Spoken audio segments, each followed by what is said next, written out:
नमस्कार, मैं शुभम और आज के वीडियोस में हम देखेंगे मिक्सचर और एलिगेशन चैप्टर का वन शॉट। हम कर रहे हैं अपने दिल्ली पुलिस के बुक का वन शॉट सॉल्यूशन। ठीक है, इससे पहले भी हम 3-4 चैप्टर का वन शॉट सॉल्यूशन डाल चुके हैं, वो क्लासेस भी आप जा करके देख सकते हैं यदि ये क्लास आपके लिए नहीं हो तो। ठीक है, देखो अगर हम मिक्सचर एलिगेशन इस चैप्टर की बात करें तो दिल्ली पुलिस में इसका वेटेज बहुत कम होता है। नाम मात्र के क्वेश्चन आए हैं, अगर हम प्रीवियस ईयर के क्वेश्चंस पर नजर डालें तो फिर भी जितने भी क्वेश्चन आए हैं उनको भी हम एक जगह समराइज किए हैं, टाइपवाइज बनाए हैं उनका, और उनको आज के हम उनका बेस्ट सोल्यूशन आज की इस वीडियो में देखेंगे। ठीक है, तो बने रहिएगा वीडियो के अंत तक, क्योंकि गणित नहीं पढ़ोगे तो खुद को कैसे गढ़ोगे। लेते हैं हम आज का पहला क्वेश्चन, और ये है हमारा पहला टाइप। और पहला टाइप का पहला क्वेश्चन ये बोल रहा है हमसे कि a vendor mixes two types of pulses which cost 10 रुपए पर केजी एंड 22 रुपए पर केजी, 22 रुपए पर KG respectively. In what ratio should 10 रुपए पर केजी with mixed with 22 रुपए पर KG to get a mixture of 12 रुपए पर केजी। ठीक है ना, बोल रहा है हमसे कि 10 रुपए पर केजी और 22 रुपए पर केजी, ठीक है ना, वाले जो दो पल्सेज यानी कि जो दो टाइप के दाल है उनको इस रेशियो में मिलाना है। ठीक है ना, कि जो मिक्सचर निकल करके आए उनको बेचने पर जो उनका उसका मूल्य हो वो 12 रुपया पर केजी है। कौन कौन सा है? 10 रुपया पर केजी, ठीक है, 10 रुपया पर केजी और 22 रुपये पर केजी। ठीक है, इनको इस अनुपात में मिलाना है कि जो हमारे पास मिक्सचर निकल करके आए उसको बेचने पर हमें 12 रुपया पर केजी के हिसाब से पैसे मिले। ठीक है, देखो एलिगेशन का खास बात यह है कि ये हमेशा सेम टाइप के चीजों पर लगता है। अगर हम यहां देखें तो ये 10 रुपया पर केजी है, यहां भी ये 22 रुपया पर केजी है। ठीक है ना, यानी कि सारे जो वैल्यू है वो रुपए में है, डेट्स वाई हम यहाँ पे एलिगेशन लगा पा रहे हैं। देखो अगर हम इनको सॉल्व करें तो 22 और 12 का डिफरेंस कितना होगा? 10। ठीक है, और इनका 10 और 12 का डिफरेंस कितना होगा? 2। जब हम इनका रेशियो लेंगे, ठीक है, जब हम इनका रेशियो लेंगे तो ये कितना आएगा? 5:1। 5:1 जो कि है option B. Delhi police high constable में एक क्वेश्चन पूछा था 27/10/2022 शिफ्ट 2 में। ये रहा एकदम सिंपल। एलिगेशन में इससे बेसिक क्वेश्चन कोई बनता ही नहीं है। लेते हैं नेक्स्ट क्वेश्चन। देखो 3 एसिड है PQR, उनमें जो इनकी एकाग्रता है 15%, 25% और 35% के रूप में दी जाती है। 1:3:5 के अनुपात में मिश्रित होने पर जिसके परिणाम स्वरूप 28% एकाग्रता समाधान होता है। ठीक है ना, देखो मिलाने पर 28% एकाग्रता वाला यानी कि 28% कॉन्सेंट्रेशन आ रहा है। तो टोटल कितना है मिलाने पर? 5 + 3 + 1 यानी कि 8 + 1। 8 + 1 में 28 है, 28% है, प्रतिशत को हमने हटा दिया। अब 15 में x है, x का 15% हम निकालेंगे तो प्रतिशत को हटा दो, 15x ये होगा। ठीक है, वैसे ही 3 × 25 करेंगे तो यहां पे आएगा 75 और यहां पे आएगा 35 × 5, 30 × 5 = 150 और 5 × 25 175। ठीक है, जब हम इसको सॉल्व करेंगे, ठीक है, तो ये कितना आएगा? 28 8 कितना होता है? 20 8 160 और 64 224 + 28x, ये चीज बराबर होगा किसके? 15x + 75 75 150 और 100 250। ठीक है, जब हम इसको सॉल्व करेंगे तो 28x में से 15x घटा दें तो ये कितना आएगा? 13x, और ये चीज बराबर होगा 224। अगर हम ले जा करके उधर 250 में से घटा दें तो वो बचे कितना? 26। ठीक है, तो अगर हम यहां से x का मान निकालें, ठीक है, अगर हम यहां से x का मान निकालें तो 13 से ये कटेगा कितने बार में? 2 बार में, तो x जो होगा वो 2 आएगा।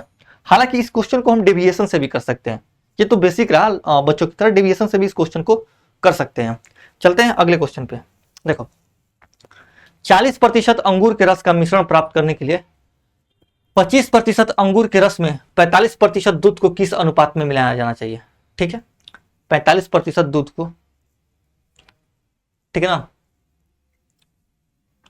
25% अंगूर के रस को 45% दूध को किस अनुपात में? ठीक है, एक है आपका 25%, ठीक है, दूसरा है 45% और इनको मिला के इसमें रहा है, इनको ऐसे मिलाना है 40% में। तो किस हमसे रेशियो पूछा है। अगर हम इनका रेशियो देखें यहां से तो 40 और 45 का डिफरेंस कितना है, 5%। ठीक है, और यहां देखिए अगर हम तो 25 और 40 का डिफरेंस कितना है, 15%। ठीक है, तो ये कितना है, 1:3, 1:3 या 3:1 इसको हम बोल सकते हैं। ठीक है, चलते हैं नेक्स्ट क्वेश्चन पे। एक घोल में 50 लीटर शुद्ध दूध होता है, 10 लीटर दूध को उतनी ही मात्रा में पानी से बदल दिया जाता है। ठीक है, 10 लीटर दूध को पानी से बदल दिया जा रहा है। पुनः 10 लीटर मिश्रण को 10 लीटर पानी से प्रतिस्थापित किया जाता है और यह क्रिया एक बार और दोहराई जाती है, मतलब कि टोटल 3 बार दोहराई जा रही है। ठीक है, तो अंतिम घोल में दूध की मात्रा देखो, 50 लीटर अंतिम घोल में 50 लीटर दूध है। तो जब हम 10 लीटर दूध डाल रहे हैं तो 10/50 का कितना है, अगर हम यहाँ पे देखें तो 10/50 का कितना है, 1/5। ठीक है, यानी कि 1 यूनिट निकाल ले रहे हैं हम दूध और उसके जगह पर हम पानी डाल दे रहे हैं। तो अगर हम यहां से निकाल लें तो फाइनली जब निकालने के बाद हमारे पास दूध कितना आएगा, 4/5 आएगा। अरे भैया 1 यूनिट निकाल लिए, पहले 5 यूनिट हमारे पास दूध था और 1 यूनिट हम निकाल लिए, तो बचा कितना, 4 यूनिट दूध, यानी 4/5 हमारे पास दूध बचा। ठीक है ना, और ये प्रक्रिया 3 बार दोहराई जा रही है, यानी कि इसका क्यूब होगा। जब हम इसका क्यूब करेंगे तो ये कितना आएगा, 64/125। अब देखो बोल रहा है कि अंतिम घोल में दूध की मात्रा, ठीक है, ये 125 जो है ये टोटल क्वांटिटी है, 125 टोटल क्वांटिटी है और 64 क्या है, दूध है। तो अगर 125, ठीक है ना, 125 का वैल्यू 50 लीटर है। अब 125 का वैल्यू कैसे मैं सॉल्व करूं, यहां पे देखो ये जो है ये टोटल क्वांटिटी है। ठीक है, टोटल क्वांटिटी, और ये सिर्फ मिल्क है। ठीक है ना, अब देखो 125 का वैल्यू कितना है, 50। हमें वैल्यू किसकी निकालनी है, 64 की। इस चीज को हमें सॉल्व करना है। अगर हम इसको सॉल्व करें, अगर हम इसको सॉल्व करें और 25 से काट दे तो 25 दूनी 50, 25 5 125। देखो 64 दूनी 128, और किसी संख्या को, अब 128 को हमें 5 से डिवाइड करना है, और किसी संख्या को अगर हम 5 से डिवाइड करते हैं तो उस संख्या को डबल करके एक अंक बाद दशमलव लगा देते हैं। तो अब जैसे ही 64 दूनी 128, 128 को अगर हम 5 से डिवाइड करेंगे तो 128 को डबल कर देंगे, 256। ठीक है ना, और एक अंक बाद दशमलव लगा देंगे, इतना ही लीटर हमारा आंसर हो जाएगा, जो कि है ऑप्शन बी। इजी क्वेश्चन है। ठीक है, अब वैसे ही एक और क्वेश्चन है कि एक कंटेनर में 36 लीटर पानी है, इस कंटेनर से 6 लीटर पानी निकाल लिया जाता है और उसकी जगह तेल डाल दिया जाता है। ठीक है ना, यह प्रक्रिया 2 बार दोहराई गई, यहाँ पे 2 बार ही दोहराई गई। तो कंटेनर के अंदर कितनी पानी है, देखो 6 लीटर पानी और 36 लीटर पानी है। 6 लीटर पानी निकाल लिया जाता है और तेल डाल दिया जाता है। अगर हम 6/36 करें, अगर हम 6/36 करें, 6/36 कर रहे हैं, ठीक है ना, तो ये कितना है, 1/6। यानी कि यहां से 6 में से 1 यूनिट हम क्या निकाल ले रहे हैं, पानी निकाल ले रहे हैं, और उसके जगह पे क्या डाल दे रहे हैं, तेल डाल दे रहे हैं। तो फाइनली जो हमारे पास पानी होगा वो कितना होगा, अरे भैया जब 1 यूनिट निकाल लिए तो फाइनली हमारे पास पानी का क्वांटिटी 5 यूनिट होगा और टोटल क्वांटिटी कितना है, 6 यूनिट है। यही है ना, लेकिन ये प्रक्रिया जो है वो 2 बार दोहराई गई है, इसके लिए हम यहाँ पे स्क्वायर करेंगे। अब यहाँ पे ये प्रक्रिया 3 बार दोहराई गई थी तो यहाँ पे क्यूब किए थे, लेकिन यहाँ पे ये प्रक्रिया 2 बार ही दोहराई गई है, इसीलिए हम यहाँ पे क्या करेंगे, स्क्वायर करेंगे। अगर हम यहाँ से देखें तो ये कितना होगा, 125/36, सॉरी 25/36। ठीक है, मैं यहाँ पे लिख दे रहा हूं। अगर हम यहाँ से देखें इनका स्क्वायर कर दें तो ये कितना होगा, 25/36। अब देखो ये जो 36 है ये टोटल क्वांटिटी है, ये टोटल क्वांटिटी है। ठीक है, और ये जो 25 है ये पानी है जो बच गया है 2 बार तेल से विस्थापित करने के बाद, 2 बार तेल से रिप्लेस करने के बाद ये जो आया है ना, ये वाटर है। हमसे पूछ रहा है वाटर इनसाइड द कंटेनर। ठीक है, अगर टोटल क्वांटिटी 36 है और 36 का वैल्यू यहाँ पे दिया है 36 ही, तो अगर 36 का वैल्यू, ये भैया कौन सा आप रंग लें, कौन सा पेन का कलर का पेन ले रहे हैं हम, ये वाला, ठीक है ना। अब 36 का वैल्यू दिख रहा है, हाँ 36 का वैल्यू अगर 36 है तो 25 का वैल्यू कितना होगा, 25 होगा। ये हमारा आंसर हो जाएगा, ठीक है। क्या होगा, ये हमारा आंसर हो जाएगा। 25 लीटर कहाँ है, ऑप्शन सी। चलते हैं नेक्स्ट क्वेश्चन पे।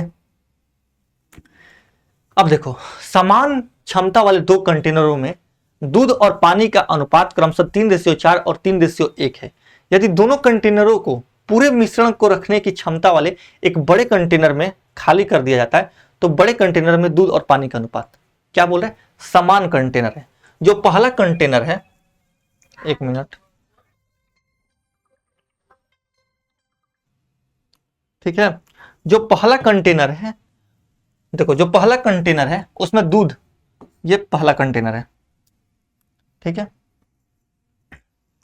पहला कंटेनर है जो ये, इसमें दूध और पानी का जो हम मात्रा देखें वो 3:4 में है, ठीक है, 3:4 में है। और ये जो दूसरा कंटेनर है इसमें दूध और पानी की जो मात्रा है वो 3:1 में है, 3:1 में है, ठीक है ना। अब बोल रहा है कि अरे भैया समान कंटेनर है, समान सॉरी क्या बोल रहा हूं मैं, समान कंटेनर है। तो देखो यहाँ पे 3 + 4 7 यूनिट आ रहा है और यहाँ पे 3 + 1 4 ही यूनिट आ रहा है। तो कहीं ना कहीं हमें बराबर करना पड़ेगा, बराबर करना पड़ेगा ना। तो बराबर करने के लिए अगर हम इसमें, ठीक है, देखो बराबर करने के लिए अगर हम इसमें 7 से मल्टीप्लाई कर दें, इसमें अगर सॉरी हम 4 से मल्टीप्लाई कर दें, ठीक है, और इसमें अगर हम 7 से मल्टीप्लाई कर दें, ठीक है, तो बराबर हो जाएगा। अरे भैया इतना नहीं समझ में आ रहा है तो छोड़ दो, देखो ऐसे छोड़ दो। यहां पे एक मिनट बस, देखो कंटेनर को बराबर करना है, ठीक है ना, कंटेनर को बराबर करना है। देखो यहां पे 3 1 4 आ रहा है और 3 4 7 आ रहा है। तो अगर हम इसमें 4 वाले में 7 से मल्टीप्लाई कर दें, ठीक है, 4 वाले में 7 से मल्टीप्लाई कर दें और 7 वाले में 4 से मल्टीप्लाई कर दें, तो 4 3 7 चौक 28 और 3 1 4 7 28, क्रॉस मल्टीप्लीकेशन करते हैं तो बराबर हो जाएगा।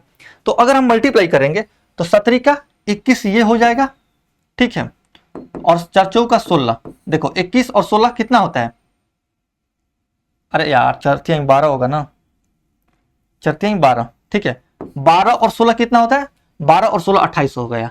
अगर हम इसमें मल्टीप्लाई करें तो 17 का 21 और 7 1 7, देखो इसमें भी 12 और 16 28 और इसमें भी 21 और 7 28 आ गया। यानी कंटेनर यहाँ पे जो दिया है कि समान क्षमता वाले, ये हमारा जो कंडीशन है वो फुलफिल हो गया, ठीक है ना। अब बोल रहा है कि अगर हम दोनों को, ठीक है, दोनों को अगर हम एक कंटेनर में रखें तो हमसे मिल्क और वाटर का क्या पूछ रहा है, रेशियो पूछ रहा है। तो 21 और 12 को मिलाएंगे, देखो 21 और 12 को मिलाएंगे तो 12 और 21 33 और ये 16 और 7 23, 33:23 हमारा आंसर हो जाएगा, ऑप्शन डी। कुछ नहीं क्वेश्चन में था बस, ठीक है। एक दूध वाले ने 45 लीटर दूध खरीदा, उसमें 15 लीटर पानी मिलाया। यदि मिश्रण का प्रति लीटर मूल्य 50 रुपए हो जाता है, ठीक है ना, तो प्रति लीटर दूध का लागत मूल्य क्या है, प्रति लीटर दूध का। देखो 45 लीटर दूध खरीदा, उसमें 15 लीटर, देखो मिल्क और वाटर की अगर हम बात करें, मिल्क यहां पे मैं लिख दे रहा हूं, ठीक है ना, और वाटर क्या, तो 45 लीटर दूध खरीदा, ठीक है, और 15 लीटर वाटर खरीदा। सॉरी वाटर खरीदना क्या है, मिलाने के लिए, मिलाने के लिए ऐसा थोड़ी है कि हम विस्लेरी मिलाते हैं, ऐसे कहीं से चापाकल से मिला दिया, ठीक है। अगर इनका रेशियो देखें तो ये 3:1 है, 3:1 है। आगे बोल रहा है कि यदि मिश्रण को का प्रति लीटर मूल्य 50 रुपए है, यदि मिश्रण का प्रति लीटर मूल्य ये है 50 रुपया। अब देखो पानी को अगर हम चापाकल से मिलाएंगे, अब ऐसा तो है नहीं कि बोतल वाला पानी और बिस्लेरी वगैरह मिलाएगा, ऐसा तो है नहीं, फ्री का पानी ही मिलाया होगा, तो उसका फ्री का पानी जो है वो उसके पैसे नहीं लगते हैं, यानी कि उसका मूल्य कितना हुआ, 0 रुपया, ठीक है। अब देखो यहां पे हम लगाएंगे एलिगेशन, 50 - 0 50 माइनस 0, 50 माइनस 0 50। ठीक है, अब देखो यहां से, ठीक है, 50 माइनस 0 50। अब यहां से देखो 3 यूनिट का वैल्यू अगर 50 है तो 1 यूनिट का वैल्यू कितना होगा? 3 यूनिट का वैल्यू अगर 50 है, अरे भैया कैसे बताऊं मैं, 3 यूनिट का वैल्यू अगर 50 है तो 1 यूनिट का वैल्यू 50/3 होगा। ठीक है, तो अब पूछ रहा है then what is the cost price of milk per litre. तो अब जो मिल्क का प्राइस होगा 50 + 50 + 3 होगा, 50 + 50 + 3 जो कि होगा 66/2/3। अरे भैया इसको जोड़ोगे तो 50 × 150 और 50 100, सॉरी 150 और 50 200, 200/3 करोगे तो ये आएगा 66/2/3। ऐसे नहीं जोड़ना है तो 50 प्लस ये कितना आएगा 16/2/3। तो 16 जोड़िएगा 50 में तो 66 आएगा और 2/3 ये वाला। तो ऑप्शन डी हमारा आंसर हो जाएगा। इजी क्वेश्चन है। चलते हैं नेक्स्ट क्वेश्चन पे। देखो, एक फार्मा कंपनी में एक वैज्ञानिक कुछ दवा का आविष्कार करने के लिए एसीटोन और टोल्यूनी के शुद्ध रूप को मिला रहा है। एसीटोन और टोल्यूनी को मिलाने के बाद प्राप्त घोल की कीमत 16 रुपए प्रति लीटर है। ठीक है, वैज्ञानिक को एसीटोन की कीमत 14 रुपए प्रति लीटर है। भंडारण की समस्या के कारण वैज्ञानिक को टोल्यूनी की कीमत एसीटोन से महंगी है। ठीक है, घोल में टोल्यूनी और एसीटोन का अनुपात 4:1 है। तो वैज्ञानिक को प्रति लीटर टोल्यूनी कीमत क्या है? देखो बस इतना बड़ा लैंग्वेज है, क्वेश्चन कुछ नहीं है। टोल्यूनी और एसिड मिला रहा है, टोल्यूनी और एसिड मिला रहा है, ठीक है ना। इनका जो रेशियो है टोल्यूनी पता नहीं टोल्यूनी क्या है, टोल्यूनी और एसीटोन का जो रेशियो है वो 4:1 है। यानी कि अगर ये 4 यूनिट है टोल्यूनी तो एसीटोन जो है एसीटोन वो 1 यूनिट है। ठीक है, अब देखो एसीटोन और टोल्यूनी को मिलाने के बाद जो प्राप्त घोल की कीमत 16 रुपए प्रति लीटर है। ये जो प्राप्त घोल हो रहा है वो 16 रुपया पर लीटर है। ठीक है ना। अब आगे बोल रहा है कि वैज्ञानिक को एसीटोन की कीमत 14 रुपए प्रति लीटर है। ये जो है ये 14 रुपया पर लीटर है। ठीक है, एसीटोन की कीमत। तो हमसे पूछा है कि टोल्यूनी की कीमत। अगर हम इस पे रेशियो सॉरी एलिगेशन लगाएं, ठीक है, इस पे अगर हम एलिगेशन लगा दें तो ये कितना है, ये है 14 रुपया। ठीक है, जब हम इस पे एलिगेशन लगाएंगे तो 16 में से 14 गया कितना? अब देखो 16 में से 14 घटाएंगे तो ये आएगा कितना, 2 यूनिट। अगर 4 का वैल्यू 2 है, 4 का वैल्यू अगर 2 है यानी कि 4 का आधा, तो 1 का वैल्यू कितना होगा? 1 का वैल्यू आधा यानी कि 0.5 होगा। अब देखो ये वैल्यू जो बीच में रहता है वो ऑटोमेट का होता है। अगर ये वैल्यू 16 से छोटा है तो यहां पर जो वैल्यू आएगा यानी कि टोल्यूनी का जो कीमत आएगा वो 16 से बड़ा आएगा, और 16 से बड़ा आएगा तो 16 में 0.5 हमें जोड़ना पड़ेगा। तो 16.5 हमारा टोल्यूनी का कीमत आ जाएगा, जो कि है ऑप्शन सी। ठीक है, चलते हैं नेक्स्ट क्वेश्चन पे। देखो 1 लीटर 750 मिलीलीटर और 650 मिलीलीटर की 3 दूध की बोतलें जिनमें दूध का प्रतिशत क्रमशः 45%, 50% और 60% है, एक ही कंटेनर में एक साथ खाली कर दिया जाता है, तो मिश्रण में दूध का प्रतिशत कर लेंगे किस? 1 लीटर में अगर हम मिलीलीटर देखें तो हजार होता है। ठीक है ना, 1000। ठीक है, दूसरा देखें तो ये 750 है। ठीक है, और अगर हम तीसरा देखें तो ये 650 है। अब देखो इसमें क्या है कि 45% है। इसमें अगर हम कौन सा दूध का प्रतिशत जो है इसमें 50% है। ठीक है, और आगे बोल रहा है कि इस वाले में 60% है। देखो जब हम इनका रियल वैल्यू निकालेंगे तो 1000 का, अरे भैया ठीक है, जब हम 1000 का वो निकालेंगे क्या 45%, तो कितना होगा 450। ठीक है, प्लस में अगर हम 750 का 50% निकालेंगे तो 50% क्या होता है 1/2। तो 750 का आधा कितना होगा 350 और 375। ठीक है, और इसका 650 का अगर हम 60% निकालेंगे तो कितना होगा, 2 जीरो से 2 जीरो कटेगा, उसके बाद 65 गुने 6 390, 6×6 = 36, हाँ 390। अरे भैया 650 का 60%, तो 60% कितना होता है? 3/5। जब आप इसको सॉल्व कीजिएगा तो आप क्या कीजिए, इसको काटिएगा तो इसको कितना होगा 130, ठीक है। 100 जब 30 ये होगा तो 3 से मल्टीप्लाई कीजिएगा तो ये 390 होगा, यानी ये जो प्राइस आया ये 390 आया। अगर हम तीनों को ऐड कर दें, यहां से ये हम तीनों को ऐड कर दें तो ये कितना आएगा, ये आएगा 4 3 7, ऐसे ऐड कर दें 0 5 0, यानी कि ये आया 5, ठीक है। 9 7 16 और 5, 16 5 21 का 1 हासिल 2, 2 3 5 3 8 4 12, 1215 आया। हमें निकालना है किसका है, इन टोटल का ये कितना प्रतिशत है 1215।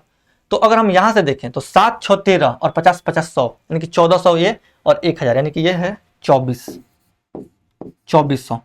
अब थोड़ा सा खुद से दिमाग लगाइए, देखो अगर 1215 की जगह ऊपर में 1200 रहता, अगर ये 1215 जो है, ठीक है, अगर ये 1215 ना रह करके यहाँ पे सिर्फ 1200 रहता तो 50% वैल्यू आता, लेकिन यहाँ पे 1200 से थोड़ा सा ज्यादा यानी कि 1215 है, तो 50% से थोड़ा सा ज्यादा हमारा क्या होगा, आंसर आएगा। और 50% से थोड़ा सा ज्यादा ऑप्शन ए है। बस चलते हैं नेक्स्ट क्वेश्चन पे।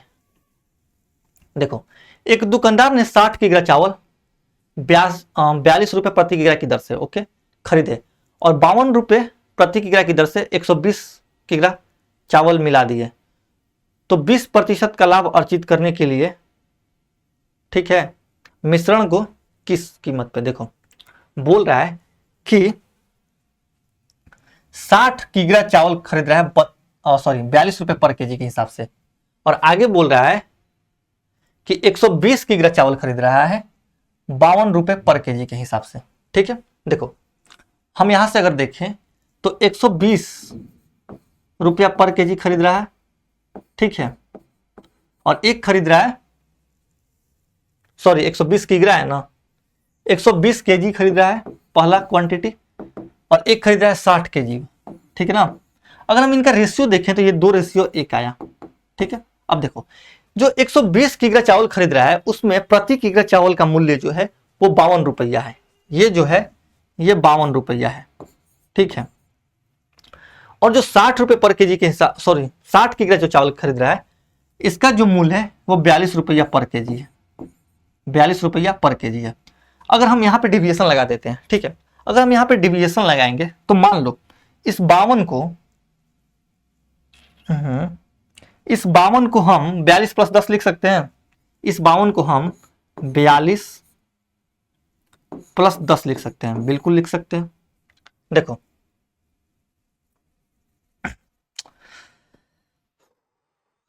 कैसे बताऊं मैं, देखो अगर हम ये देखो सबको अगर ये 10 हटा दो, अगर हम बेचते तो 42 ही आता, 42 रुपए पर केजी, बट यहां पे 10 एक्स्ट्रा आ रहा है, यानी कि 2 का 10 एक्स्ट्रा आ रहा है, 10 × 2 यानी कि 20, बटेगा कितने में, 3 में, ठीक है ना। अगर हम इसको सॉल्व करेंगे तो ये कितना आएगा, 42 + 20/3, ठीक है। अब 42 तिया कितना होता है, 42 तिया होता है 3 दूनी 6 और 4 तियाई 12, 126। अरे भैया 3 दूनी 6 और 4 तियाई 12, 126 और 20, 146/3, 146/3 ये आया हमारा। लेकिन बोल रहा है कि 20% का लाभ अर्जित करता है, तो अगर हम 20% का फ्रैक्शनल वैल्यू देखें तो कितना होता है 1/5, यानी इस 146/3 को हमें 146/3 रुपया आया, इस पे हमें चाहिए कितना, इस पे हमें चाहिए 20% का लाभ, यानी कि 6/5 पे हमें बेचना पड़ेगा। अब इसको सॉल्व करना है, देखो इसको अगर हम सॉल्व करेंगे तो ये 3 से 2 बार में जाएगा, यानी कि 146 दूनी 292, 292/5। अगर 5 से मल्टीप्लाई करना है तो ऊपर वाले का 2 गुना कीजिए, जो कि होगा 584, और एक अंक बाद दशमलव लगा दीजिए, यानी कि 0.4, 58.4, जो कि है ऑप्शन बी, ठीक है। चलते नेक्स्ट क्वेश्चन पे। हाँ अब देखो तीन वाइन ए बी सी की सांद्रता क्रमशः 15%, 30% और 45% दी गई है। ठीक है, इन्हें पी रेशियो 5:3 के अनुपात में मिलाया जाता है, जिसके परिणाम स्वरूप 30% सांद्रता वाला घोल बनता है। तो पी का मान, ऐसा ही क्वेश्चन, दूसरा नंबर क्वेश्चन बिल्कुल बिल्कुल ऐसा ही था, बस डाटा अलग है। ये वाला क्वेश्चन बिल्कुल वो क्वेश्चन भी वैसा ही है। तो ये क्वेश्चन, एक क्वेश्चन आप लोग लिख लो होमवर्क के लिए, ठीक है, बिल्कुल वैसा ही है। नेक्स्ट क्वेश्चन देखते हैं। देखो, एक कंटेनर में 20% दूध और 80% पानी है। इसे एक अन्य नमूने के साथ मिलाया जाता है जिसमें 80% दूध और 20% पानी है। ठीक है, देखो हमारे पास दो कंटेनर है, ठीक है ना। अगर हम मिल्क और वाटर का रेशियो देखें तो एक कंटेनर में 20% दूध है पहला कंटेनर में, ठीक है, और दूसरे पहला और 80% पानी है, ठीक है, 20% और 80%, ठीक है। और अगर हम दूसरे कंटेनर की बात करें तो इसमें 80% दूध है, ठीक है, और 20% पानी है। हमसे बोल रहा है कि इन दोनों को एक कंटेनर में डाल करके मिला दें तो हमारे पास दूध और पानी का जो रेशियो आएगा या फिर प्रतिशत होगा वो कितना होगा। देखो यहाँ पे 80 और 20 100, यानी कि पहला जो कंटेनर है उसका जो टोटल मात्रा है वो भी 100 यूनिट का है, और 20 और 80 100, यानी कि इसका भी 100 का मात्रा है। तो इनको बराबर करने की जरूरत नहीं है, दोनों जब बराबर ही है तो ऐसे ही जोड़ दो, ये भी 100% आएगा और ये भी 100% आएगा, यानी कि एक रेशियो एक आया है, फिर 100% 100। तो हमसे पूछा है कि milk content in the final mixture, तो 200 टोटल 200 में 100 है तो 50% होगा। यहीं पे अगर पूछ देता कि water content in the final mixture तो वो भी 50% ही आता। ठीक है, तो ये रही हमारी क्लास। आगे के वीडियोस के लिए हमारे साथ बने रहिए, और ये हमारा टेलीग्राम वो है चैनल है, तो इसको भी आप ज्वाइन कर लीजिए। क्लास से रिलेटेड पीडीएफ जो है होता है हम यहीं पर प्रोवाइड कराते हैं, ठीक है। और अगर ये क्लास आपको अच्छा लगा तो प्लीज इसको लाइक कीजिए, कमेंट्स में बताइए कि और हम आपके लिए बेहतर क्या कर सकते हैं, या फिर अगर मैं अपनी बात करूं तो मैं अपने टीचिंग में और क्या क्या सुधार कर सकता हूं ताकि आप लोगों को समझने में और आसानी हो, ठीक है। और उसके बाद अगर आप लोगों को शेयर भी कर दो ताकि मैक्सिमम लोगों तक इसका फायदा पहुंचे, ठीक है। तो बने रहिए हमारे साथ, मिलते हैं नेक्स्ट क्लास में किसी नए चैप्टर के वन शॉट के साथ।